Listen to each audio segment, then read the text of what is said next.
Dans The Boys, chaque membre des 7 possède un pouvoir bien particulier. À la 6e place, on retrouve Atren.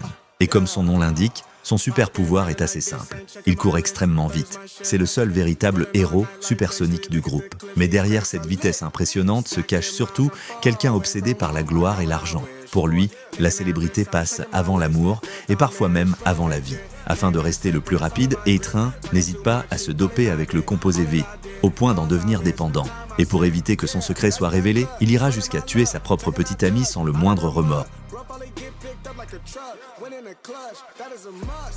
C'est aussi lui qui a accidentellement tué la copine de Huggy après avoir perdu le contrôle en pleine course. Et au lieu de s'excuser, il préfère fuir ses responsabilités en prétendant qu'il poursuivait simplement un criminel. Son mépris pour la vie montre clairement quelqu'un d'égoïste, immature, lâche et prêt à tout pour protéger sa place.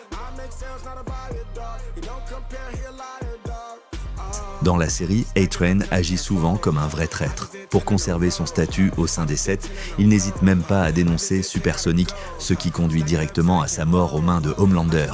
Pourtant, malgré tous ses défauts, il a aussi un frère qu'il aime énormément et qu'il a toujours soutenu. Sans lui, Atren ne serait probablement jamais devenu la star qu'il est aujourd'hui.